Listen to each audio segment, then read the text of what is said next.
उनकी इच्छा नहीं थी कि मैं विवाह करूं। एक ब्राह्मण देवता आते थे कथा में, गोस्वामी जी जब कथा करते थे, और कथा के बाद वो ब्राह्मण देवता गोस्वामी जी को पकड़ लेते, वो बोलते मेरी बेटी बहुत योग्य है, आप उससे ब्याह कर लो। गोस्वामी जी हाथ जोड़ते बोले हमको ये प्रपंच में नहीं पड़ना है।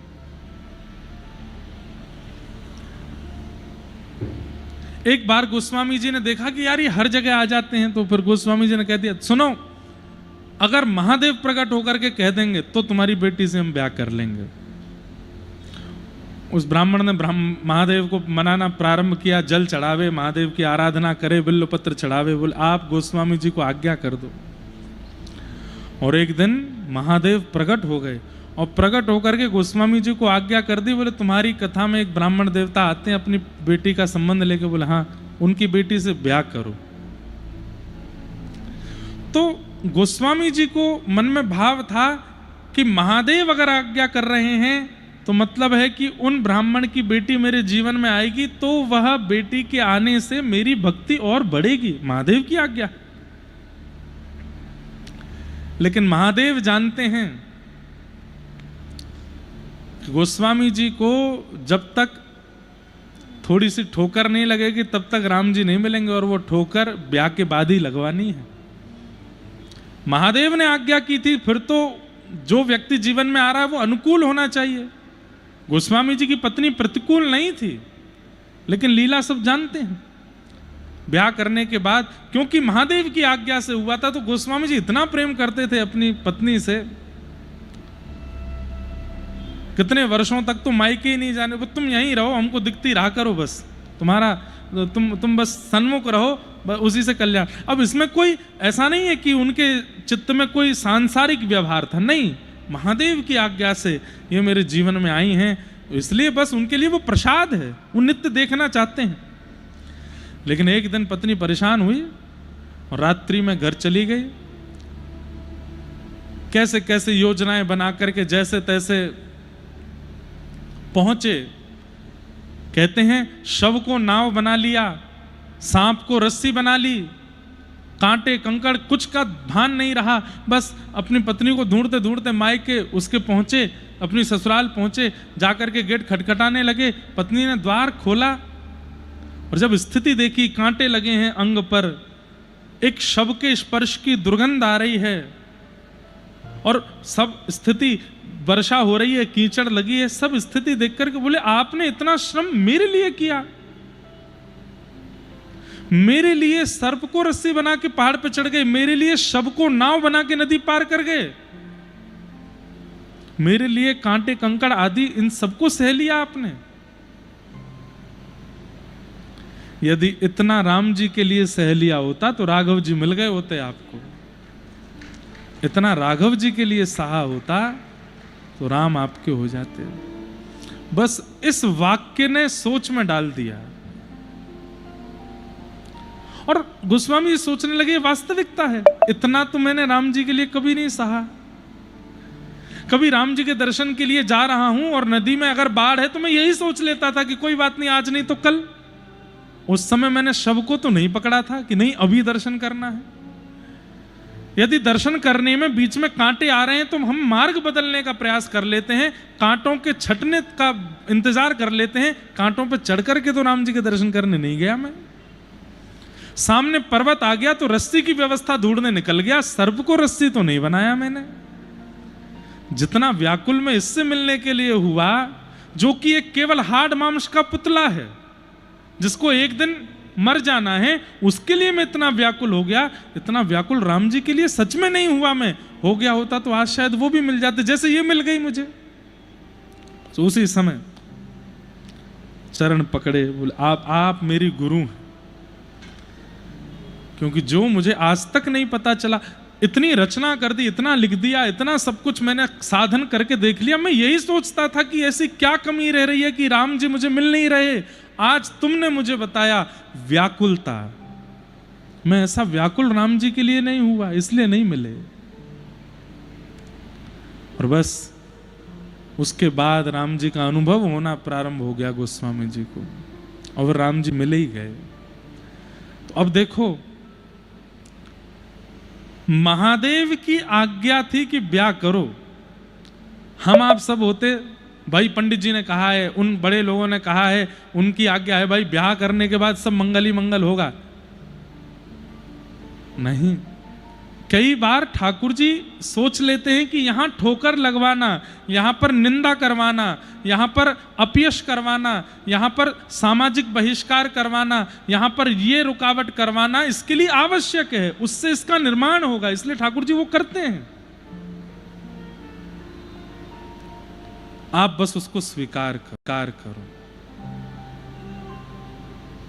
अगर गोस्वामी जी ने ब्याह नहीं किया होता तो राम जी मिलते? व्याकुलता की स्थिति में कभी पहुंच पाते? नहीं पहुंच पाते। और वो हुआ, और फिर राम जी मिले। तो श्रीमद् भागवत का, रामायण का, रामचरितमानस का जो ये माहौल है ना, यहां आपकी कल्पना नहीं चलती, यहां ठाकुर जी आपके लिए कल्पना करते हैं। चलो अब इसको बाहर जाके गिरवाना है, नाक में चोट लगेगी, तब उससे ये होगा, उससे ये होगा, फिर इतने साल बाद जाकर के इसके मन में एक इच्छा प्रकट होगी, उससे ये मेरा भजन करेगा। आपकी भजन में वृद्धि जिससे होगी वो आपके साथ होगा। अगर हाँ, करोड़ों की कमाई होने से आपके भजन में वृद्धि होगी तो करवा देंगे ठाकुर जी, लेकिन खाकपति होने से ही भजन में वृद्धि होगी तो ठाकुर जी फिर सब हरण कर ही लेंगे। आपका भजन बढ़े, उसके लिए जो आवश्यक होगा ठाकुर जी सब करेंगे। स्वयं को कठपुतली मान लीजिए, मैं अपना कर्म करूंगा, अपनी बुद्धि से निर्वहन करूंगा नाथ, लेकिन मेरे जीवन में कब क्या आवश्यक है वो सब आपके हाथ में है, वही दीजिएगा जिससे आप मेरे रहो, मुझसे दूर मत होइएगा। मैं खिलौना हूं, मुझसे खेल लीजिए, लेकिन याद रहिए सदा मैं ही आपका खिलौना रहूं, कोई और आपको प्रिय ना लग जाए।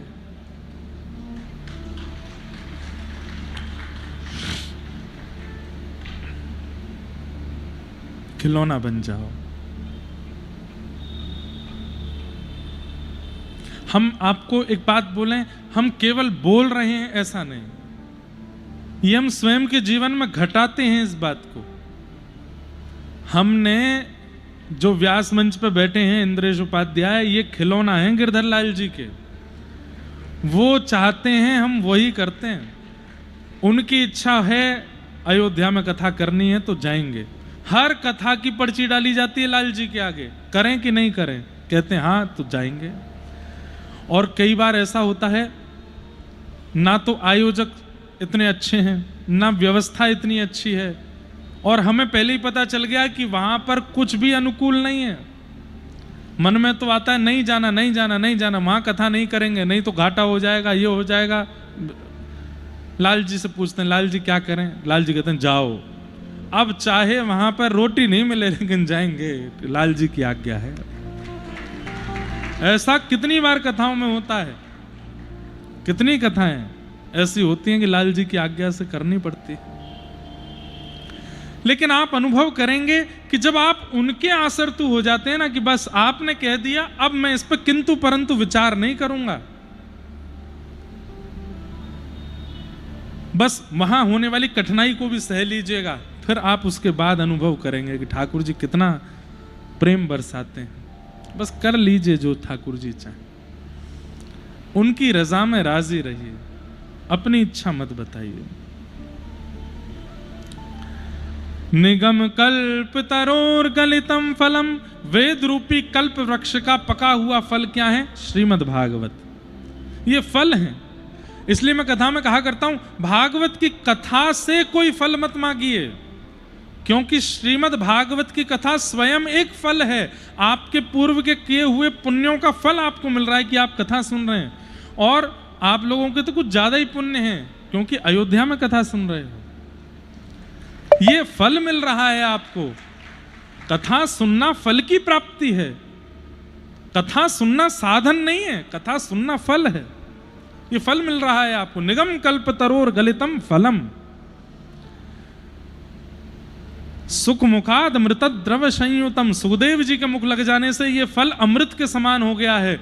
लेकिन एक बात अलग है इस फल की, बोले क्या? इस फल को खाया नहीं जाता, तो पिबत भागवतम भागवतम रसमालयम, इस भागवत की रसमाला को पियो।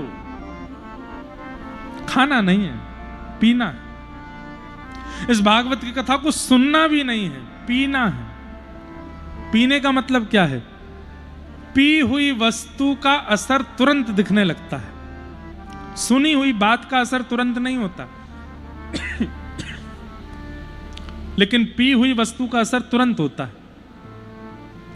औषधि पी लो, तुरंत रोग ठीक होने लग जाता है। चाय पी लो, तुरंत आनंद आने लगता है। छाछ पी लो, तुरंत तरावट होने लगती है। पानी पी लो, तुरंत शीतलता आ जाती है। मदिरा पी लो, तुरंत झूमने लगता है। भांग पी लो, तुरंत हंसने लगता है। ऐसे ही कथा पी लो, जित देखोगे उधर श्याम सुंदर दिखने लग जाएंगे। इसलिए पियो, सुनो नहीं। है कोई पीवे, कोई पीवे, कोई पीवे, हाँ कोई पीवे, कोई पीवे संत सुजान नाम रस मीठा रे, नाम रस मीठा रे, नाम रस मीठा रे, नाम रस मीठा रे। कोई पीवे, कोई पीवे, कोई पीवे, कोई पीवे, कोई पीवे, हाँ कोई पीवे, कोई पीवे, कोई पीवे। देखो, अमूमन हम इतने भजन गाते नहीं है कथा में, लेकिन तरंग आ जाती है तो मैं रुकता भी नहीं। कोई पीवे संत सुजान नाम रस मीठा रे, नाम रस मीठा रे, नाम रस मीठा रे, नाम रस मीठा रे। राधे कृष्ण, राधे कृष्ण, कृष्ण कृष्ण राधे राधे, राधे कृष्ण, कृष्ण कृष्ण राधे राधे, राधे श्याम, श्याम श्याम राधे राधे, राधे श्याम, राधे श्याम, श्याम श्याम राधे। ओ कोई पीवे, कोई पीवे, कोई पीवे, कोई पीवे, कोई पीवे, कोई पीवे, कोई पीवे, कोई पीवे, हाँ कोई पीवे संत सुजान नाम रस मीठा रे, नाम रस मीठा रे, नाम रस मीठा रे, नाम रस मीठा रे। किसने पिया इस नाम रस को? किसने पिया इस कथा रस को? किसने पिया? सुनिएगा ध्यान से। राजवंश की रानी पी गई एक बूंद इस रस का भैया रे, एक बूंद इस रस का भैया रे, एक बूंद इस रस का। आधी रात महल तज चल दी, मना न मनवा बस का भैया रे, राना मनवा बस का भैया रे, राना मनवा बस का। कौन है ये राजवंश की रानी? कौन है? तो सब छोड़ के चल दी। हे गिरधर की दीवानी मीरा, गिरधर की दीवानी मीरा, गिरधर की दीवानी मीरा, गिरधर की दीवानी मीरा। यहाँ ध्यान छूटा यश का भैया रे, ध्यान छूटा यश का भैया रे। बन बन डोले श्याम दीवानी, बन बन डोले श्याम दीवानी, हे बन बन डोले श्याम दीवानी, बन बन डोले श्याम दीवानी। क्योंकि लागा नाम का चस्का, नाम रस कृष्ण रस, नाम रस मीठा रे, नाम रस मीठा रे, नाम रस मीठा रे, नाम रस मीठा रे। कोई पीवे, कोई पीवे, कोई पीवे, कोई पीवे, कोई पीवे, कोई पीवे, कोई पीवे, कोई पीवे, नाम रस मीठा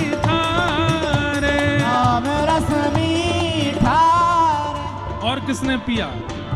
ये नाम रस और किसने पिया? नामदेव रस पिया रे अनुपम, सफल बना ली काया भैया रे, सफल बना ली काया भैया रे, सफल बना ली और काया।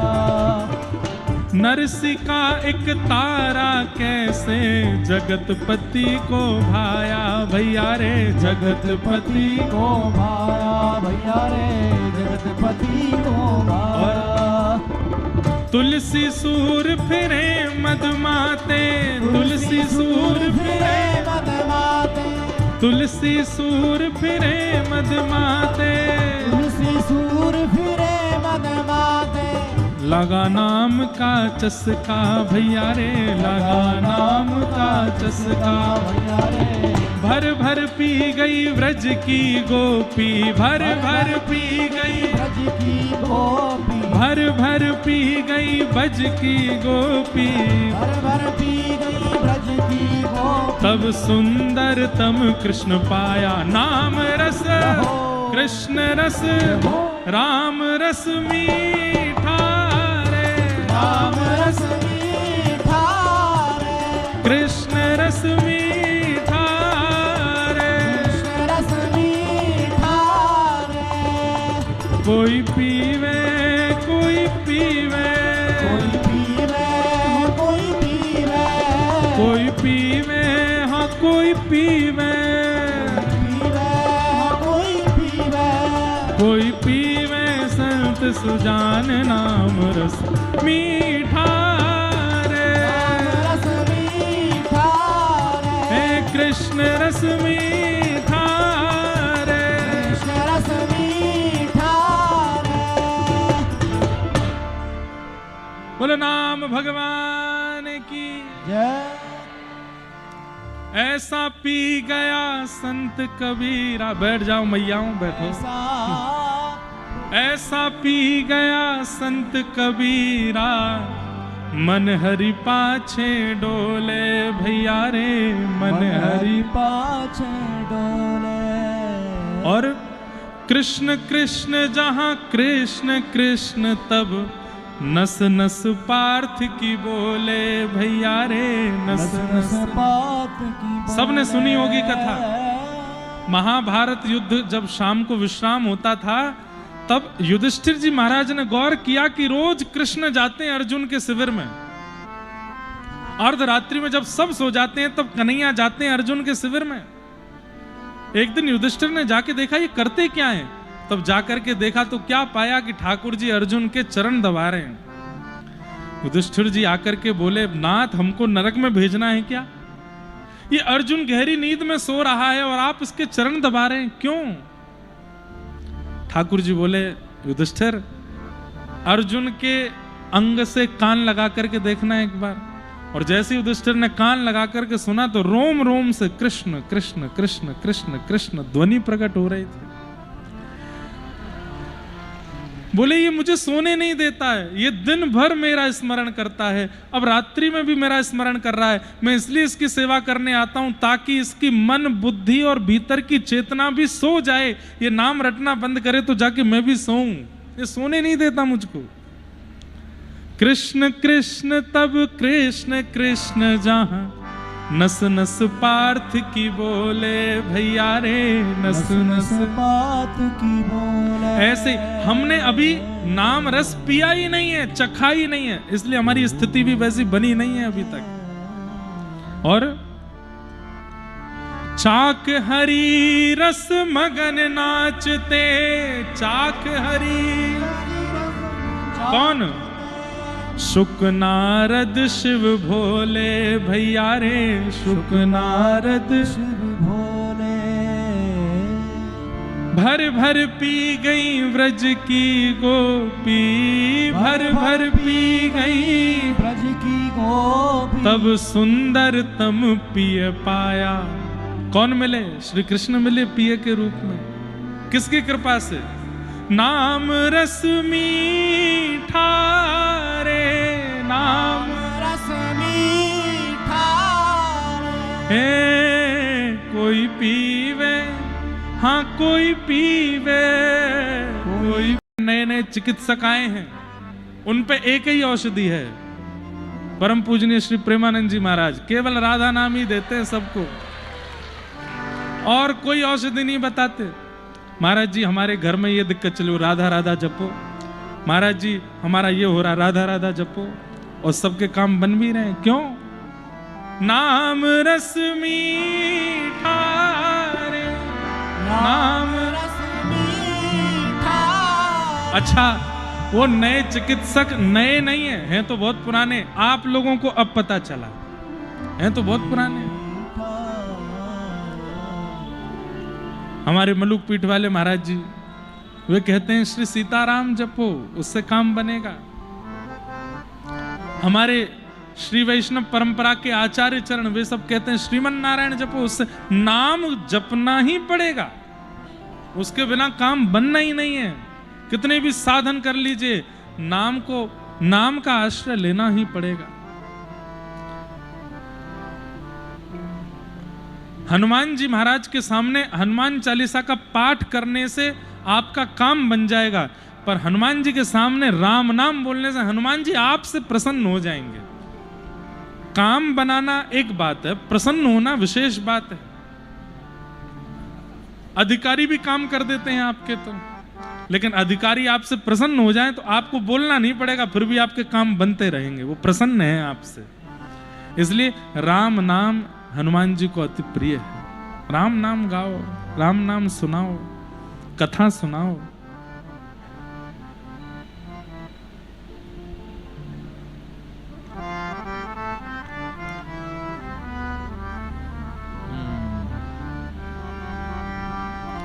गोस्वामी तुलसीदास जी महाराज ने हनुमान चालीसा में एक बात कही, उस बात के कारण हनुमान जी के सामने हनुमान चालीसा कर सकते हो।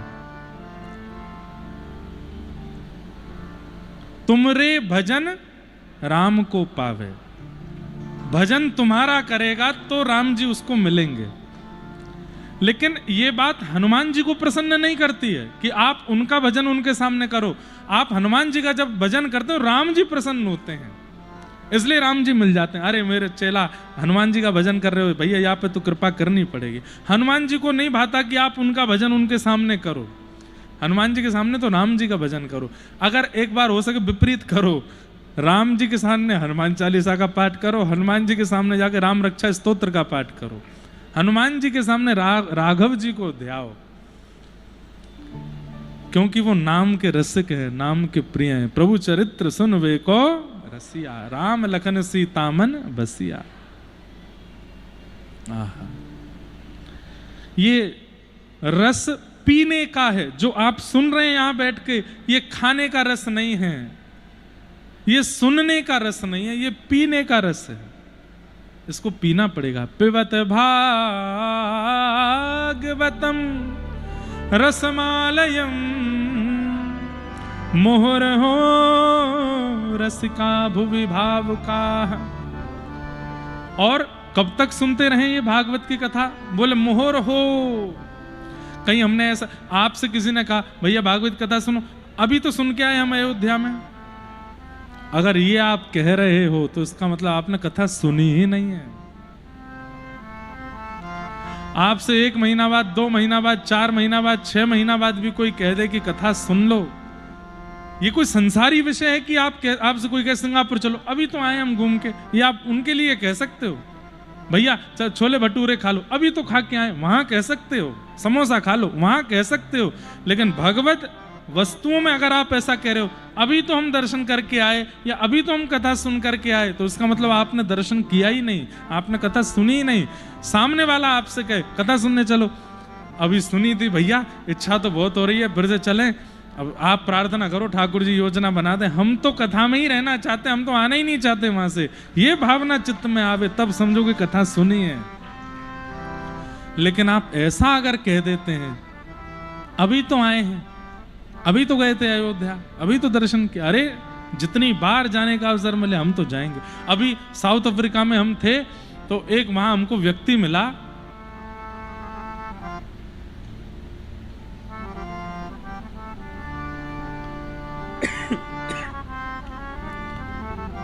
वो 3 वर्ष में कितनी बार गए थे बद्रीनाथ? वो एक व्यक्ति मिले थे, कितनी बार बद्रीनाथ गए, क्या बता रहे थे? हैं? 60 बार।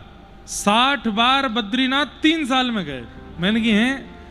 मैंने कहा वहीं रहे होंगे आप। नहीं नहीं महाराज जी, जाता था आता था, फिर जाता था फिर आता। मैंने कहा ऐसे कैसे? तब उन्होंने अपना बताया, बोले कि जैसे ही गया जाकर के वापस आता, आकर के अपने मित्रों को बताता, बोले बद्रीनाथ गए थे, ऐसा ऐसा लगा। वो कहते हमको भी जाना है। बोले हम भी जा रहे हैं, हमारा भी मन कर रहा है। फिर उसके साथ फिर चला गया, फिर दर्शन करके फिर लौट गया। उसने अपने मित्र को बताया, उसके मित्र ने कहा भैया हम भी जा रहे हैं, हमको भी अल्टरनेटिव बता दो कैसे जाना है। हमने कहा हम चल रहे हैं साथ में, फिर उसके साथ भी गया। ऐसे करके महाराज जी 3 साल में 60 बार गया हूं मैं बद्रीनाथ। 60 और जिसमें बद्रीनाथ केवल 6 महीना ही खुलते हैं, सोचो कितनी बार गए होंगे। उसको मैं तो उसको देखे ही, मेरा मतलब मैं तो उसको इंसान को देखा जाता, पर मैं उसका दर्शन कर रहा था। वाह भैया, 3 साल में 60 बार गए बद्रीनाथ, अद्भुत है।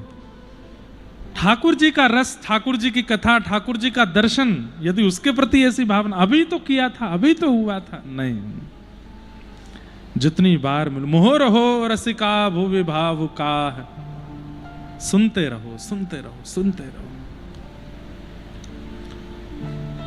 रसिक बन जाओ। रसिक मतलब, रसिक किसको कहते हैं? जो रस में डूबा रहे, वो रसिक है। ऐसे बन जाओ, उसी में ही पड़े रहें। एक क्षण के लिए भी कथा हमें ना छोड़े, हम कथा को ना छोड़ें, ऐसी स्थिति रसिक की है। 3 श्लोकों में मंगलाचरण किया गया भागवत जी का। आगे 88,000 सोनिकादि ऋषियों ने सूत जी महाराज से 6 प्रश्न किए। सूत जी ने उन 6 प्रश्नों के उत्तर में कथा सुनाना प्रारंभ किया। अपने गुरुदेव को वंदन करते हुए कथा कह रहे हैं कि धर्मस्वनिष्ठितः पुंसां विश्वक्सेन कथासु यः नोत्पादय दधिरतिं श्रम एव हि केवलम। ये बात मुझे इतनी प्रिय लगती है श्री सूत जी की, मैं हर कथा में इसको कहता हूं। सूत जी कह रहे हैं हम ठाकुर जी का आराधन करते हैं, ठाकुर जी का व्रत करते हैं, नियम करते हैं, परिक्रमा करते हैं, दर्शन करते हैं, कथा करते हैं, कथा सुनाते हैं, कथा सुनते हैं, पर हमारी इन सब गतिविधियों से ठाकुर जी प्रसन्न हैं, इसका प्रमाण क्या है? प्रमाण मिलने पर उत्सुकता और बढ़ जाती है। मैं कथा सुनाता हूं, आप सुनते हो, मैं व्रत करता हूं, आप करते हो, हम नियम साधन यज्ञ हवन होम आदि सब करते हैं, परिक्रमा करते हैं, तीर्थ यात्रा करते हैं, पर इन सब से ठाकुर जी प्रसन्न हैं, इसका क्या प्रमाण है? तब